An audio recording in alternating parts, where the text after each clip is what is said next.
Jadi kita dapat ilmu baru nih ya. Ada sedekah mentok, ada orang sudah mentok baru sedekah gitu ya. Ya, jadi saya berikan rumusan Qur'annya. Sebetulnya itu standar.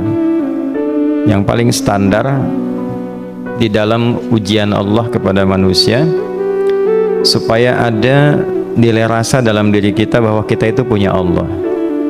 Itu poin tertingginya. Nah, biasanya pada titik-titik tertentu oleh Allah itu dihilangkan semua potensi-potensi dari makhluk, sehingga kita bisa merasakan kenikmatan langsung untuk berinteraksi dan mendapatkan anugerah dari Allah. Itu titik tertingginya.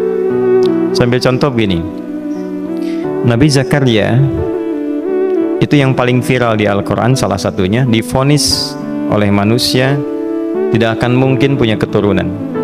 Secara klinis mustahil, karena istrinya divonis monofus dan mandul. Secara medis semua sudah angkat tangan. Tapi apa yang dilakukan? Nanti ini akan melahirkan rumus di Quran surah kelima Al-Maidah ayat 35.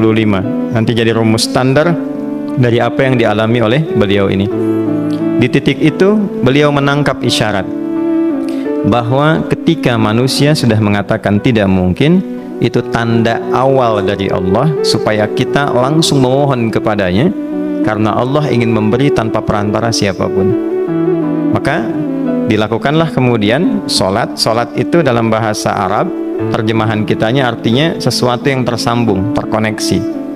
Karena itu saat kita sedang solat, kita sedang menyambungkan diri kepada Allah. Anta'budallaha ka'annaka tarah, kata Mas Ihsan tadi. Kita menyembah Allah dan kita merasa diawasi, dinilai oleh Allah.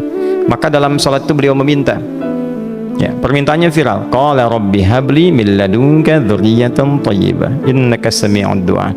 Bahasa bebasnya begini, ya Allah, semua memvonis aku tidak akan mungkin punya keturunan. Sekarang aku memohon kepadamu saja yang tidak punya batas dalam pemberian. Nah, sebelum ke sedekah dengan harta, Allah mengajarkan dulu sedekahlah dengan tubuh kita. Karena tidak semua orang boleh jadi memiliki harta, tapi semua orang punya potensi untuk menggerakkan tenaganya untuk meminta. Oleh karena itu diletakkan sebelum harta itu solat. Kenapa rukun Islam yang kedua solat, selanjutnya zakat? Karena tidak semua orang bisa mengeluarkan harta. Kalau tidak ada satu pun mentok di harta, maka gunakan tubuh kita untuk menunaikan solat. Itu rumus Nabi Zakaria.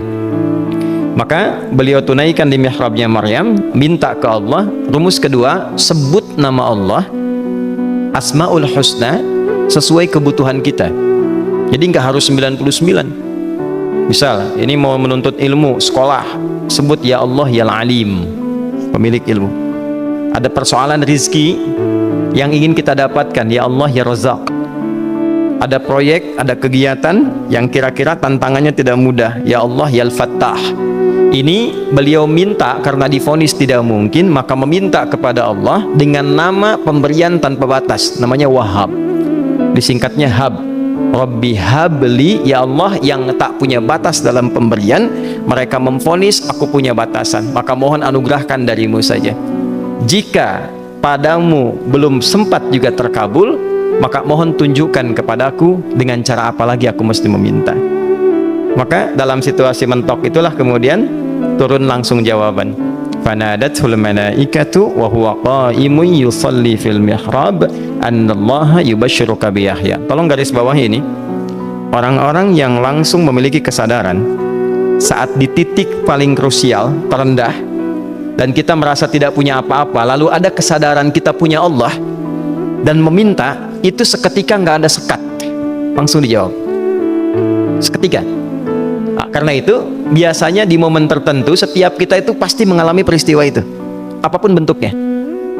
Nah, itu kalau sudah sampai ke situ itu kode.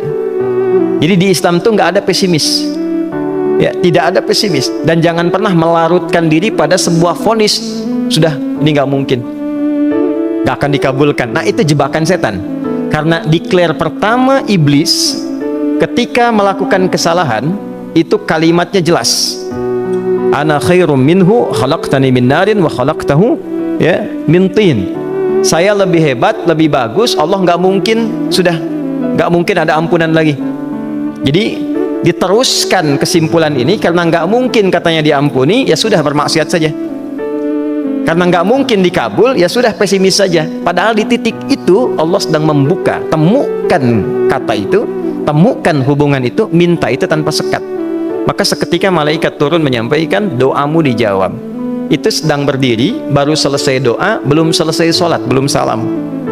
Turun malaikat mengatakan, Allah kasih kabar, kamu akan punya anak, langsung namanya dari Allah, Yahya. Jadi Yahya itu pemberian Allah. Ya, pemberian Allah. Yahya artinya hidup. Yang mustahil menurut manusia, lahir seorang bayi dari rahim perempuan yang divonis menopause dan mandul, kata Allah jadi dan hidup. Nah, rumus itu nanti terus dialami oleh para nabi, puncaknya di era Nabi Muhammad SAW, nanti melahirkan panduan di Quran surah 5 ayat 35. Ya ayyuhalladzina amanu ittaqullaha wabtaghu ilaihil wasilah. Perhatikan kalimatnya dengan detail ya. Hei semua orang yang masih merasa punya iman, tuh iman kita disentuh. Jadi kalau mengalami persoalan di titik nadir terendah, itu yang disoal oleh Allah imannya dulu. Kamu masih punya iman nggak? Orang beriman nggak mungkin pesimis. Orang beriman nggak akan putus asa. Orang beriman nggak akan bunuh diri. Imannya ditanya dulu. Katanya kau beriman, iman kamu di mana?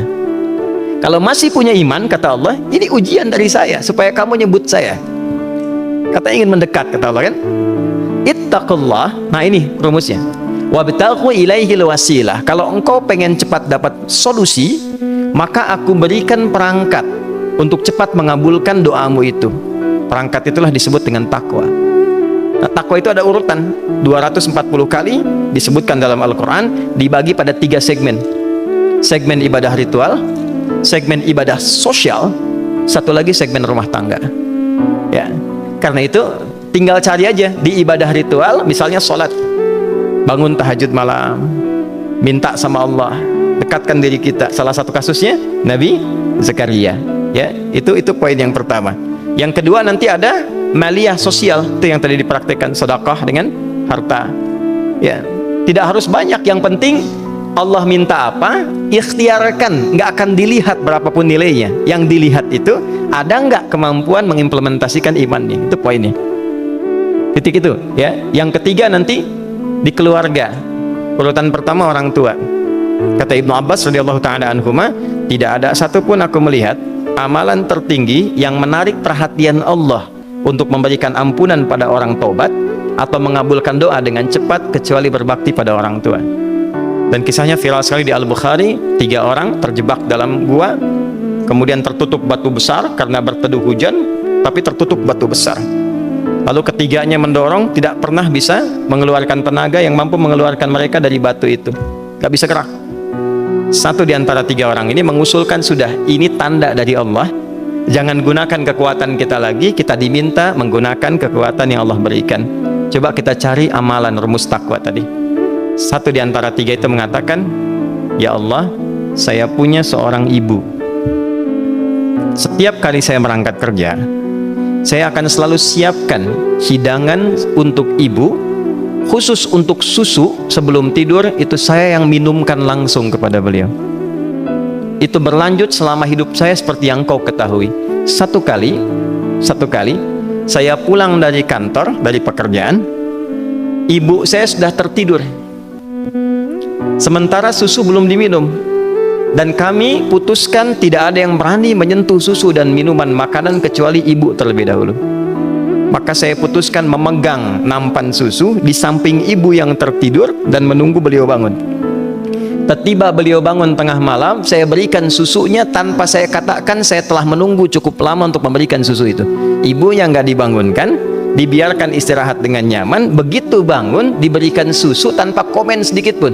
Nggak bilang, mas betulnya udah lama tadi nungguin deh, ya, langsung diberikan.